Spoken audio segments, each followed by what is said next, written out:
João, capítulo 8. Qual a razão por que não compreendeis a minha linguagem? É porque sois incapazes de ouvir a minha palavra. Versículo 43. Ameaças de apedrejamento inauguram e encerram o capítulo de hoje. O ministério de Cristo não consistia em favorecer a si mesmo, mas em entregar-se à vontade de Deus em favor do ser humano em tudo o que fazia. Começando de madrugada, Jesus se dirigia às atividades de cada dia, fortalecido por seus momentos de comunhão com o Pai. Houve um dia, porém, em que tudo conspirava para surpreendê-lo em um julgamento público, cuja acusada foi apanhada em flagrante adultério. Antes disso, Jesus estava sentado ensinando no templo. Havia uma multidão que o escutava e que se aglomerava ao seu redor. Quando o cenário mudou, de uma escola para um tribunal. Ora, a lei de Deus é clara: não adulterarás. Êxodo capítulo 20, versículo 14. Porém, não foi esta a base do julgamento, e sim a exigência de que imediatamente fosse cumprida a sanção prevista em Levítico capítulo 20, versículo 10, que diz: se um homem adulterar com a mulher do seu próximo, será morto o adúltero e a adúltera. Percebam que a primeira responsabilidade recaía sobre o homem e que ambos, homem e mulher, deveriam responder igualmente por seu pecado. Ali estava a mulher exposta à vergonhosa acusação. Mas onde estava o adúltero? E enquanto os escribas e fariseus vociferavam sua indignação e o povo os acompanhava num clamor por justiça espúria, Jesus, inclinando-se, escrevia na terra com o dedo. Sobre este episódio, escreveu Ellen White: impacientes ante sua demora e aparente indiferença, os acusadores aproximaram-se, insistindo em lhe atrair a atenção sobre o assunto. Ao seguirem, porém, com a vista o olhar de Jesus, fixaram-na na areia aos seus pés, e transmudou-se-lhes o semblante. Ali, traçados perante eles, achavam-se os criminosos segredos de sua própria vida. O povo, olhando, reparou na súbita mudança de expressão e adiantou-se para descobrir o que estavam eles olhando com tal espanto e vergonha. Com toda a sua professada reverência pela lei, esses rabis, ao trazerem a acusação contra a mulher, estavam desatendendo às exigências da mesma. Era dever do marido mover ação contra ela, e as partes culpadas deviam ser igualmente punidas. A ação dos acusadores era de todo carecida de autorização. Entretanto, Jesus os rebateu com as próprias armas deles. A lei especificava que nas mortes por apedrejamento, as testemunhas do caso fossem as primeiras a lançar a pedra. O desejado de todas as nações, página 324. Antes que as massas curiosas descobrissem o que eles faziam às ocultas, os mesmos que lideraram aquele injusto tribunal, lideraram uma debandada para fora da vista daquele que lê os corações após as irrefutáveis palavras. Aquele que dentre vós estiver sem pecado, seja o primeiro que lhe atire pedra. Em nenhum momento Jesus foi negligente com a lei.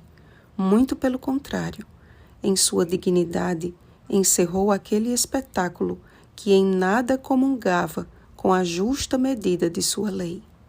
A luz do mundo prevaleceu sobre as trevas da maldade humana e iluminou a vida da mulher com uma nova oportunidade. Vai e não peques mais. Por 3 vezes, Jesus declarou ser o mesmo que falou com Moisés no deserto. Eu sou. O mesmo Deus que elegeu Abraão como patriarca de Israel procurava de muitas maneiras iluminar os corações e conduzi-los para si. Eram, contudo, incapazes de ouvir as suas palavras pelo simples fato de não o conhecerem, nem tampouco aquele que o enviou. O povo estava diante da verdade encarnada, no entanto, preferia permanecer como escravo do pecado a ser liberto por ela. E mesmo que nominalmente se declarassem descendência de Abraão e filhos de Deus, eis o seu real e triste pertencimento. Vós sois do diabo, que é vosso pai, e quereis satisfazer-lhe os desejos.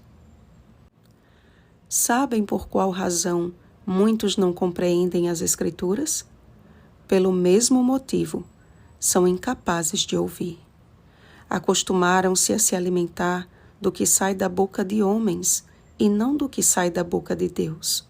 É bem mais atraente e interessante enveredar-se em coisas que agradam às inclinações da própria carne. Não humilham o coração perante o Senhor. Buscam preencher a mente de todas as futilidades e coisas inúteis, menos das coisas de Deus. Sua linguagem não é: Pai, que se faça a tua vontade, molda meu caráter. Mas oram de si para si mesmos, em preces vazias e egoístas. Para estes, Cristo diz: vós sois do diabo. Amados, quem é de Deus, disse Jesus, ouve as palavras de Deus. Ou seja, precisamos ser de Deus, conhecê-lo, a fim de reconhecer-lhe a voz e ouvir o que ele tem para nos dizer. Jesus conhecia o Pai, por isso guardava a sua palavra. É impossível conhecer a Deus e não buscar guardar a sua palavra, como também é impossível guardar a palavra sem antes conhecer a Deus. Torna-se uma religião fria e sem sentido, uma mera formalidade. Foi mediante este ensinamento que Jesus quase foi vítima de apedrejamento. Deus deseja que o conheçamos cada dia mais. Como escreveu o profeta, é um conhecimento progressivo. Conheçamos e prossigamos em conhecer ao Senhor. Oséias capítulo 6, versículo 3. Deus escreveu a sua lei com o seu dedo em tábuas de pedra. Êxodo capítulo 31, versículo 18. Mas escreveu os pecados daqueles homens na areia. Isso nos diz que, ainda que a sua lei reclame a justiça, em sua misericórdia, ele deseja apagar os nossos pecados. Não fomos chamados a ser acusadores de nossos irmãos, e sim testemunhas daquele que ama os pecadores e os chama ao arrependimento. Se não crermos que ele é, morreremos em nossos pecados. Mas se o conhecermos e guardarmos a sua palavra, não veremos a morte eternamente. Olhe para Jesus. Não há outro modelo a seguir. Não há um justo, nenhum sequer. Romanos capítulo 3, versículo 10. Oremos, amados. Pai nosso, quão maravilhoso é te servir e te conhecer. Quão maravilhoso é saber que não nos tratas segundo os nossos pecados, mas que com bondade e compaixão nos ofertas o teu perdão, a oportunidade de arrependimento e de uma nova vida em Cristo Jesus. Louvado seja o teu nome, grande eu sou. Pai, queremos te conhecer, te ouvir e ser praticantes da tua palavra. Por isso clamamos pelo batismo do Espírito Santo, pois o Senhor não nos deixou órfãos. Temos o Consolador, o Espírito da verdade entre nós. Que a única pedra em nossa vida seja a rocha eterna que é Cristo, e que Ele em nós seja o testemunho que precisamos dar ao mundo. Ó Jesus, volta logo, que seja logo chegada a sua hora. Oramos em teu nome, Jesus. Amém. Vigiemos e oremos. Bom dia, perdoados para perdoar. Oremos pelo batismo do Espírito Santo. Oremos uns pelos outros. Rosana Garcia Barros.